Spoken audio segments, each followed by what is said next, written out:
Thanks for joining me here on Conversations for Yoga Teachers. I'm your host, Karen Fabian, the founder of Bare Bones Yoga and the creator of the Momentum Magic Method, showing you the way to becoming a confident teacher who seamlessly shares cues and easily creates sequences, whose classes feel like events, who understands anatomy, and who shares their passion in a unique and authentic way.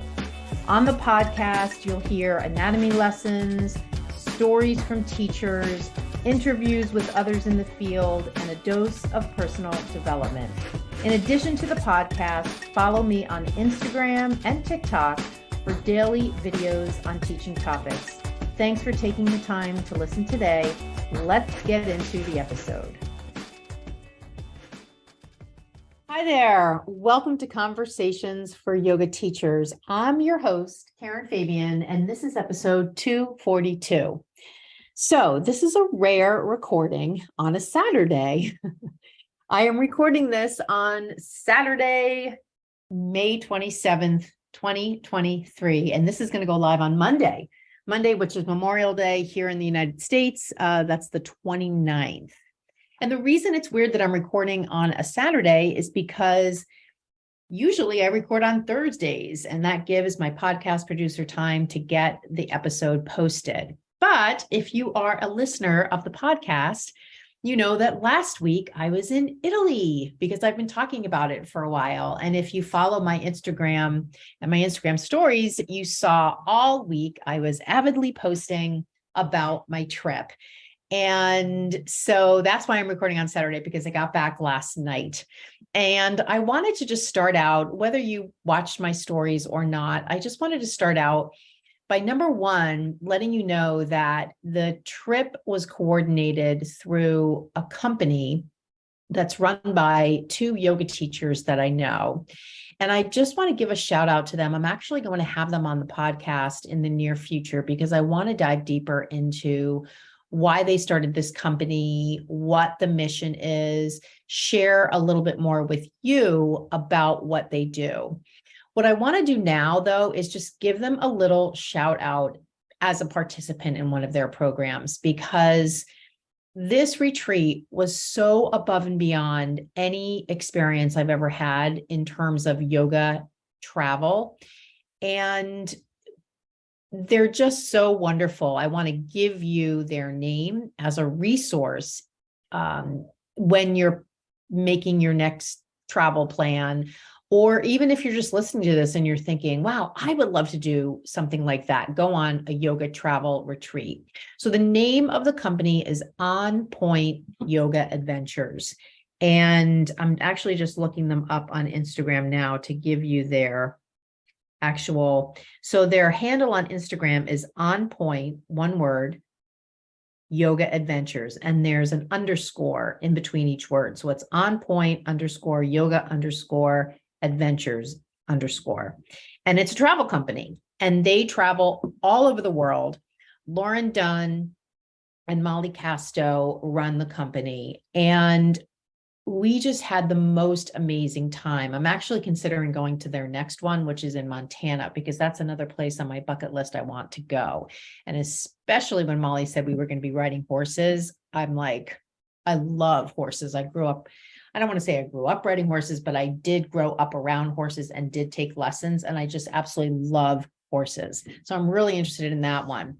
But this particular retreat was run so well. Every little detail was handled, and all I had to do was show up, get myself there. And from the minute they had the person pick me up at the airport with my two friends who came with me, every single thing we did was mapped out for us. And it was amazing. I don't know if you've ever been to Italy. We went to Tuscany. We stayed at a villa called Il Riccone. And I mean, I could go on for an hour about all the different things we did. I don't want to go into it in massive detail here, mainly because I know sometimes when people come back from vacation and they show you all their pictures, people listening get really bored after a few minutes. So I don't want to potentially bore you with the details. I will say, though, that there were so many parallels that I wasn't expecting. happening just with the retreat and the things we were doing. There was a really nice blend of doing yoga, doing meditation, doing journaling, doing some group conversation. There were 14 women there, and traveling. So it wasn't all travel or all yoga or never leave the house. I mean, we did a lot. And at the same time, it felt really balanced. For me, I was amazed. If you've ever been to Tuscany, you know this. If you haven't, let me just share with you for a second. There is so much open space in Tuscany. It's mind-blowing. There, from what I understand from one of our travel guides, back to when sharecroppers owned the land or worked the land, there still are thousands of acres of protected land that was handed down from those ancient times.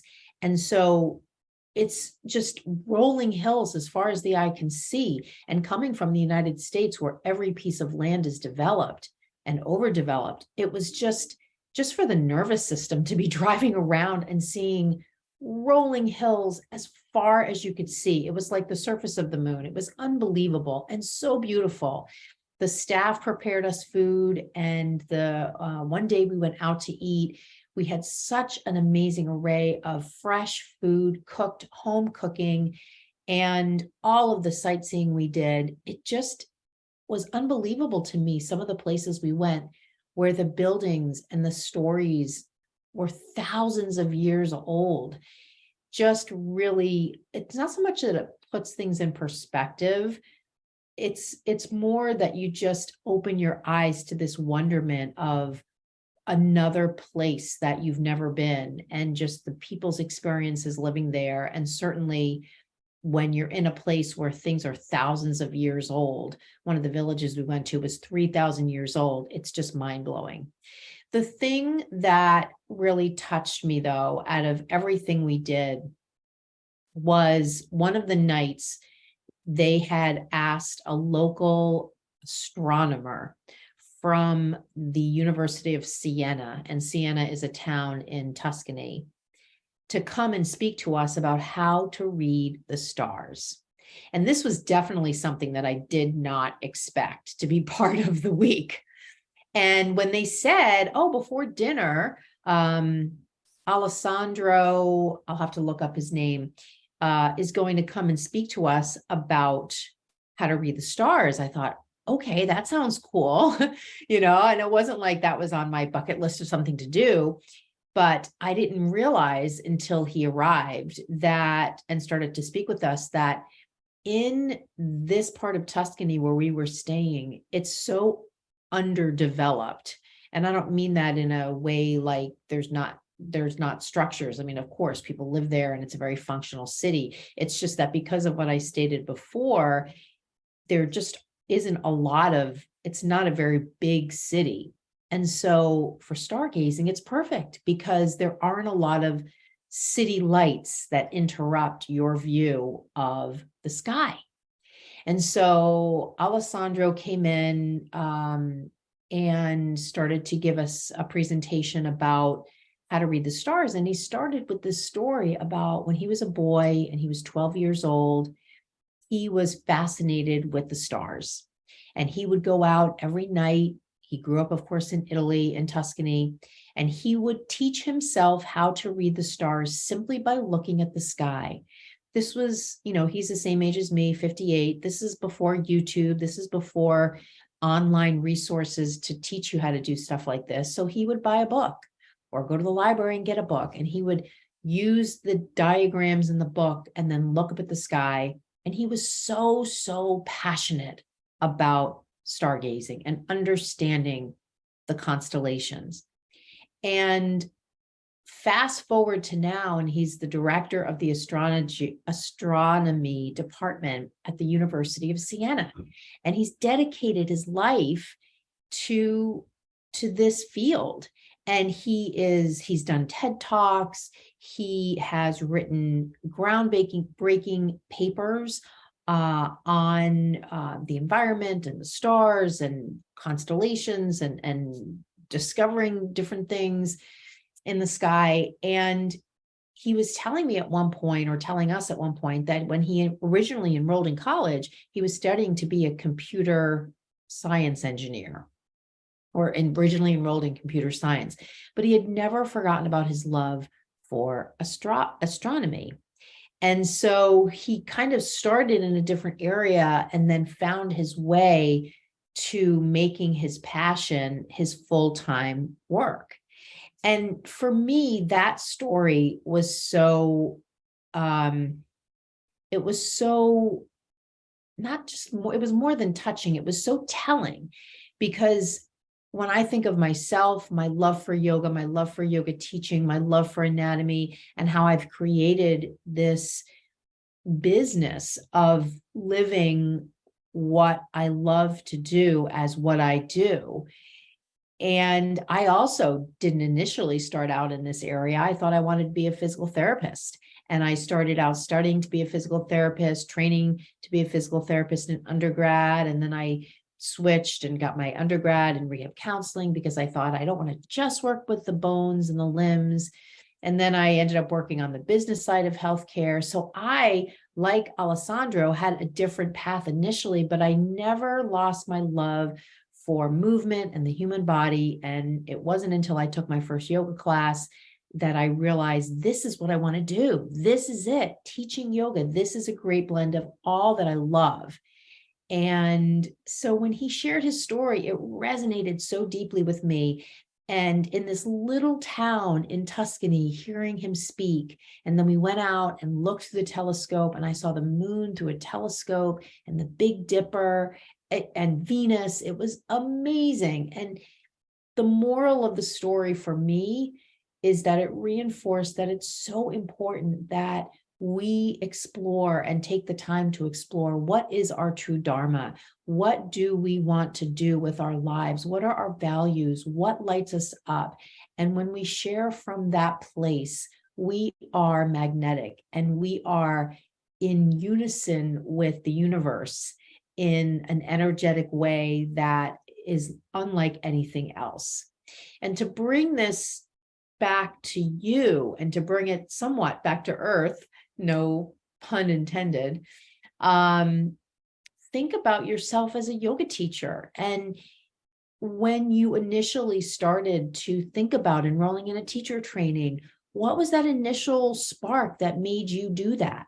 Because for many teachers, it's something in their lives that had them finding yoga and helping them, that they found was the catalyst to wanting to enroll in a teacher training and to wanting to teach and wanting to share that with other people. You know, whatever your story is, I want you to really take the time and explore that more, articulate it more, share it with people, connect to it, because in that story lies, in so many ways, your magnetism as a teacher, because that's where your passion is, right? And for every yoga teacher, it's going to be different. I've talked to yoga teachers who've had physical problems that yoga has helped, mental problems that yoga has helped, a family member who they've helped with yoga, and that sparked the desire to be a teacher.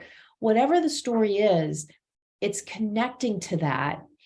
And in that is where is that there is that nugget of inspiration for you that lit the spark, that will be the kind of the cavern from which you can pull when you are teaching, so that you can be in that most magnetic place for your students. And it doesn't have to feel like you're trying to be that person. You just are that person.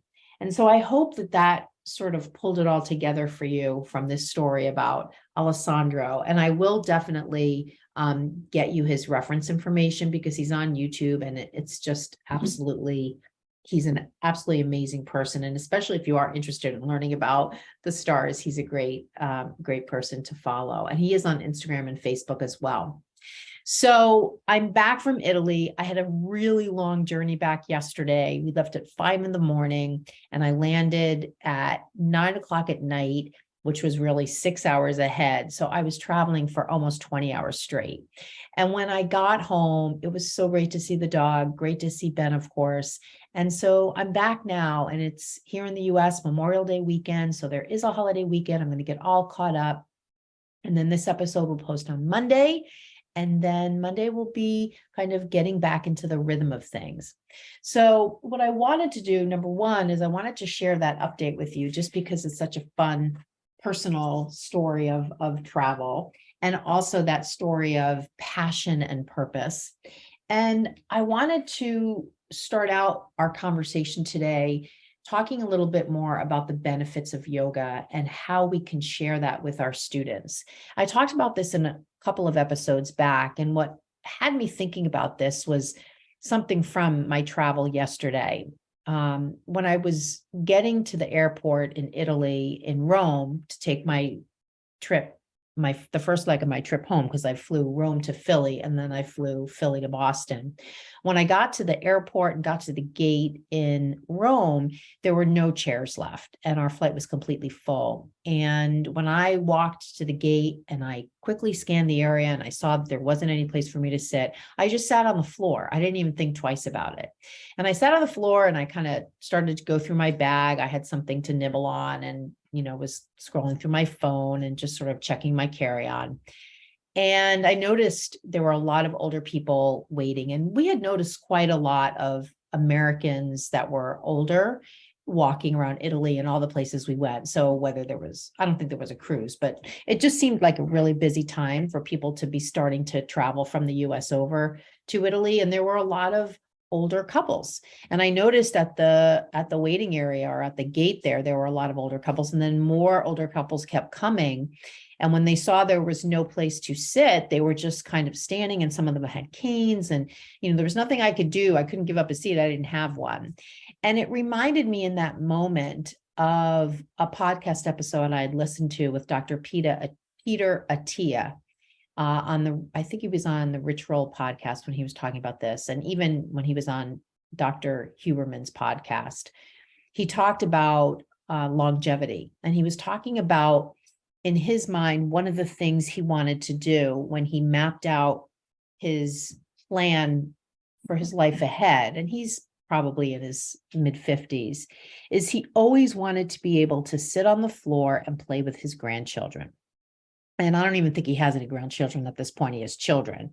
But he was talking about that as something that to him was really, really important. He never wanted to be, as he aged, the kind of person who couldn't sit on the ground and get up, sit on the ground, play with his grandchildren, then get up off the floor. And I was thinking of when he was saying that, and it struck me when he said it, because I thought that's such a great way to take movement and physical movement and joint health and mobility and boil it down to a skill that is so heart-centered and meaningful. I mean, when we talk about someone getting up from a chair or someone getting up unassisted from the floor, and I don't know about you, but I have absolutely had people in my yoga classes who have had difficulty laying on their back and getting up, laying on their stomach and getting up, laying on their side and getting up. And it was such a beautiful expression of how a movement-based skill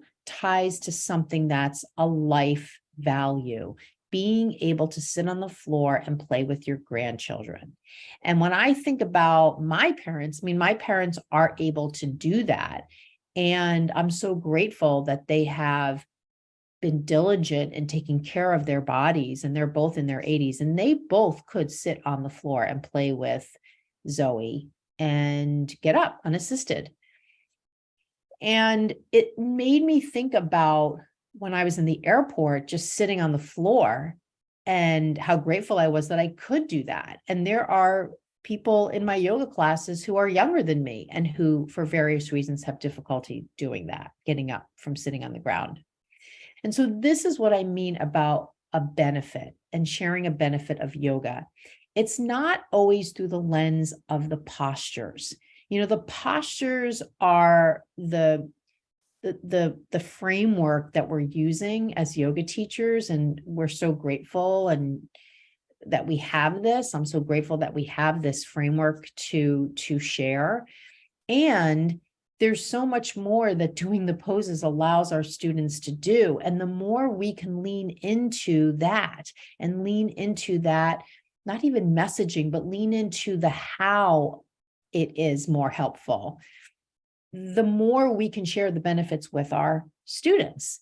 And I almost feel like it's our obligation to do that, because for many of our students, they'll come to our classes, and whether it's online or in person, and they'll be looking at it as, I'm quote, doing yoga. I'm going to yoga class. And yes, of course, they're doing that.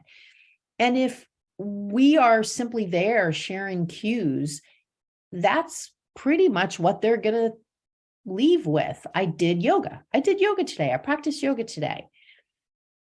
Is there an opportunity for us, though, and I believe there is, to share even this example I'm sharing with you now, how when you have them on the floor on their back, maybe after back bends, and you have them come up to standing, to use that as a chance to share with them that that's a mobility skill. Or if you take them from chair pose and have them sit deeper, deeper, deeper in chair until they sit on the ground, and then have them try to sit up without using their hands. That's an opportunity to share this particular mobility skill with them. So that's just one example. I want you to think of other examples where you can share the benefit of yoga with your students in a seamless way in your classes, in a way that doesn't feel like you're lecturing them, in a way that is just kind of seamlessly weaved into the action cues, the alignment cues, the anatomy cues, the feeling-based cues, whatever kinds of cues you're using, how you can weave those benefits in. It reminds me also of another conversation I had with a teacher in my program where she was struggling to set rates for her privates. And she was feeling like she wanted to charge $50 or so. And I was really encouraging her to charge at least $125 per hour. And she was struggling with how she could justify the value that she was providing at that rate. And so we started to talk about the benefits of yoga practice. And I won't go into all the detail just for time purposes. Suffice it to say that if you really start to map out the benefits that someone gets from a health and mobility perspective, or you can put mobility under the umbrella of health perspective, doing yoga practice, you can start to draw some parallels or make the case that by doing yoga, they are preventing or setting themselves up to prevent other problems down the road from a health perspective. And of course, that's going to only increase the more yoga they do. And that doesn't mean they have to do 5 times a week privates with you. It means that maybe they see you once a week, and then you're giving them things that they can do on their own until you see them again. The point is, when we really start to look at the benefits of yoga, we can really start to make some cases for how preventative yoga can be from a cardiovascular standpoint, a mobility standpoint, a flexibility standpoint, joint health. You know, there's lots of different things that we can bring up that live in the clinical medical world. And it's not to say you won't have any of these problems or problems with any of these systems in your body if you practice yoga. However, it's part of good health and good preventative health. And so this ties back to when we think about charging for our private yoga classes, how we can start to feel more comfortable that what we are providing is a really valuable service that has huge implications for the health of the person doing yoga. And so that's just one aspect of how the benefits of yoga ties to, you as a yoga teacher, and how you can bring these things to light when you're teaching. Not so much, the financial piece of what you're charging for your privates is just another example of how we can understand the benefits and have that tie into that piece. What I really wanted to say, though, is more of just speaking to the benefits and making that part of what you are sharing with your students so that your classes really stand out from other teachers as opportunities for your students to learn about the benefits of yoga and start to find what benefits are meaningful to them. So that brings me to the second topic I wanted to speak about on this episode, and that has to do with style of yoga. It got me thinking to a conversation I recently had with a different teacher who is in my program. And she had called me and said, "Hey, I want to talk to you because I'm applying for this position in this studio in my area. And they asked me what style of yoga I teach, and I'm not quite sure how to answer that." And she described how she had taken a 200-hour teacher training with a studio. I think she said maybe she wasn't 100% familiar with the studio. Maybe it was online. I apologize, I don't remember the details. The point, though, is that the teacher running the 200-hour teacher training wasn't really, she didn't have her own style of yoga. She hadn't created her own method of teaching yoga, and she wasn't really using terminology that was in the yoga industry as a quote unquote style. So this teacher that I was speaking to wasn't sure how to describe her classes from a style name perspective. And so we talked a little bit about how her teaching, what it looks like, what it feels like if someone were to meet her in a coffee shop and say, "Hey, what are your classes like?" How she would describe them. And we were able, in going through that exercise, to come up with, under the umbrella of Hatha yoga, a description of what her classes are like. And, this sort of lends itself to some of the detail pieces of, if you're going to write on a website, what your class description looks like. If a studio you're working for has a description on their website for your class, what you would say, so that a student looking up your class online would have an understanding of what the experience would be like. And I always like to give that example of, if you run into somebody at Starbucks, how would you describe your class if they said, "Hey, I'd love to come to your class. What can I expect?" That definitely should be something that you feel comfortable sharing, and that lights you up when you share it, and that it comes easy to you. So if you're listening to this and you're thinking, "Oh my God, I don't know what I would say," it's really, really important that you are comfortable in sharing what someone would experience if they came to your class. And remember, we want to do that in a way that's understandable, that's easy for somebody to understand. We don't want to use a lot of inside terminology. We want it to be the kind of thing that anybody will understand when you describe your class what to expect. And so this leads me into what I wanted to talk to you about today, which is the following question: are you teaching a style of yoga that resonates with you? Are you teaching a style of yoga that resonates with you? Because honestly, sometimes teachers take trainings because it happens to fit their schedule, or they happen to like the person leading the training, or whatever the situation is. And then they go through the training and they start teaching that style of yoga, and they realize, you know what? I don't think I really want to teach this. I don't think I want to teach hot yoga, or I don't want to teach power yoga, or I wish I could teach restorative or yin. They kind of feel a pull to do something different. And so the reason I wanted to speak about this is, number one, if that's where you're at, it's a really important thing to get to the bottom of, because there's nothing worse than teaching a style of yoga that doesn't feel like that doesn't resonate with you, that doesn't feel like you, that you don't connect well with it. You want the style of yoga you're teaching to feel like it lights you up. And this gets back to what we were talking about before, to feel like you love sharing this style of yoga. And I don't want to get too much into the names. I mean, I think some of what I described before, whether it's restorative or yin or power or hot yoga, I mean, these are all just sort of general terms. I think the important thing is for you to be able to look yourself in the mirror and say, "I am 100% teaching in a way that is perfect for me." Because remember, if that's not where you're at, you're already trying to push the boulder up the hill.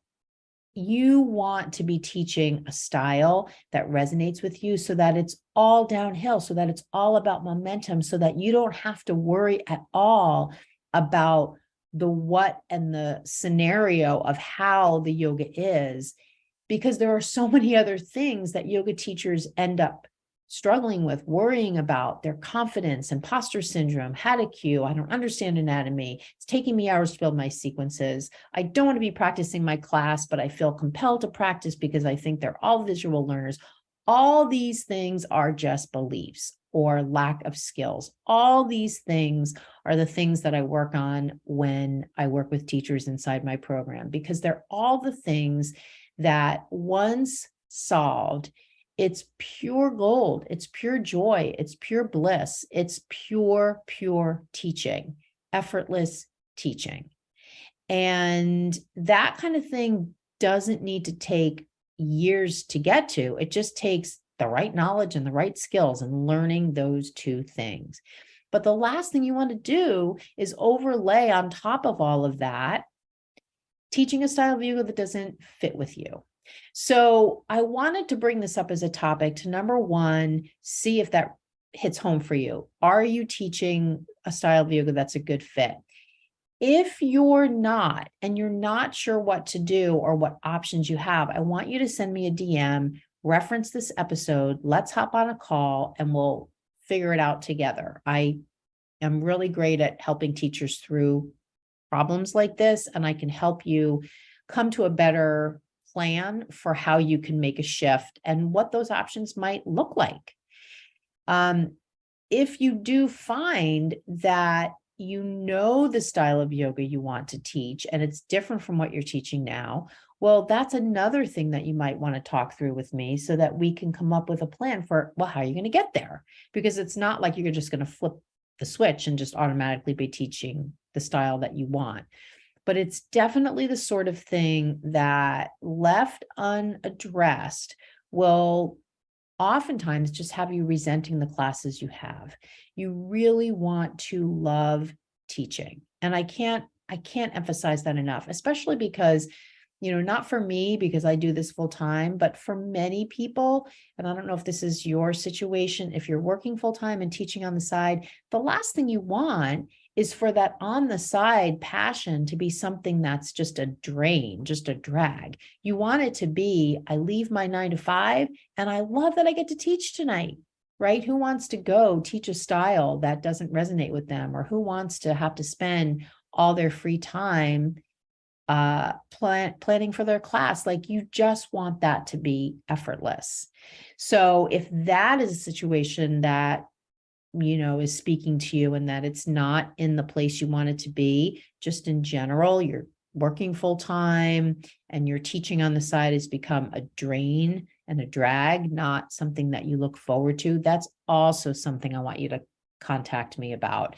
Just reference this episode, reference that scenario. You can send me a DM on Instagram and let's talk through it, because that's another thing. I've seen teachers quit teaching because they just haven't taken the time to solve the problem. They've hoped that it's going to go away. It doesn't go away. And again, that's a real loss. People in your community need you to teach yoga. People, in all communities need people to step up and teach yoga because it's such a wonderful practice. We've talked about the benefits. And again, remember, community could be online. It doesn't have to be in person anymore. So those were the topics I wanted to share with you for today. I want to wrap up by mentioning, I'm recording this at the end of May. June 1st, I'll be opening another enrollment for my certification program. This is my program, the Yoga Anatomy Blueprint Learning Program. It's just that over the past couple months, I've really been leaning more into sharing with you the benefits from a certification standpoint to enrolling in my program and working with me. Certification is different from what you get when you take your 200-hour teacher training. When you take your 200-hour teacher training, you earn a registration status with Yoga Alliance. That's the Registered Yoga Teacher 200-hour registration. That is not a certified yoga teacher, even though many people out there in the world graduate from their 200-hour teacher training and they run around and they say, I'm certified. You're not certified. You're a registered yoga teacher. What certification means is that you're working either one-on-one or in some one-on-one capacity, meaning you might be part of a group program, but the teacher running that program, the senior teacher running that program, is doing one-on-one work with you to make sure you're learning, to make sure you're learning the skills, to make sure that, either through testing or demonstration of teaching skills, that you're getting it. And what you get when you receive a certification, when you earn a certification, is you get the validation that you are learning. And then what other people get when they see that you're certified is they get the comfort level that you've taken the extra step. And in the yoga industry, for the most part, teachers have their registry status with Yoga Alliance, but not many are certified. And so you can sort of think of it as undergrad and graduate school. When you go to graduate school, it demonstrates that you're taking an additional step to go deeper. And keep in mind, in the yoga industry, yes, there's 300 hours and there's 500 hours. However, hours-based programs don't always include what I'm describing, which is that one-on-one attention from the senior teacher running the program to make sure you're learning through testing your knowledge, through having you do teaching demos with them so that they can experience your teaching. That's part of my program. So when you enroll in my program, you are getting, and when you finish the program, you earn your certification in anatomy and teaching skills. And you can share that with maybe a potential employer who is looking at you to teach for them. Or if you're out there in the world and you're creating your own opportunities to teach in different places, you can share with them that you're not only a registered teacher, you're also a certified yoga teacher. And at the end of the day, the other important piece is that you now have the knowledge and the skills and the confidence. And I always include the confidence. We can't measure confidence, like we can't test for confidence, but I know that you know what it feels like when you do something confidently. And if right now you don't have that confident feeling when you teach, that's okay. It can be built, it can be sowed, it can be grown, that feeling. And that's a big part of what happens when I work with yoga teachers. With my momentum magic method, that method of coaching you, of working with you one-on-one, helps you build that confidence. And so I wanted to share that with you. If you're interested, as I'm talking about this, in earning your certification, I have a really short and easy application process to get to know you a little bit better. And from there, we hop on a call and I just make sure that you're a good fit and I can definitely help you. And that's the way the process goes. So after listening to this, if you're interested, just send me a DM on Instagram with the word certification, and I'll tell you what the application questions are. I'll share that with you. And then we can go from there to the next step of hopping on a quick call. So I love that you're still here listening. Thank you so much. And thank you for being a listener. If you have any questions from this episode, send me a DM on Instagram. And also, if you have a question that you would like to be featured in a future episode, include that as well, that I'm, when you send me your question, include that I can share it on the show, because I bet your question is a question that someone else has. So I'd love to, with your permission, share your question on the next episode of the podcast. And that's always kind of fun when you hear your question when you're a listener in a follow-up episode. So include that. So thank you so much for listening. And I will be chatting with you again on the next episode of Conversations for Yoga Teachers. Namaste. Thank you so much for listening to this episode. And the fact that you're still here and still listening is not lost on me. So thank you so much. Couple of things. If you have any questions, please contact me. Send me what your questions are directly to my Instagram DM. You can find me there at Bare Bones Yoga. The next thing, I hear so much from yoga teachers that they want to be confident. They want to feel more confident. They don't want to have that nervous feeling in their stomach when they get up to teach. They don't want to stumble over their words. They want to create sequences fast and not spend so much time writing out their sequences and practicing their sequences. And they so much want to just walk around the room rather than being tied to the mat and practicing the entire sequence with their class. If any of this hits home for you and you want to develop into a more confident, authentic teacher in the next 30 days, I want you to DM me, confident teacher, heard it on the podcast, and I will show you exactly how you can get there. Thank you so much for listening. I'll see you on the next episode.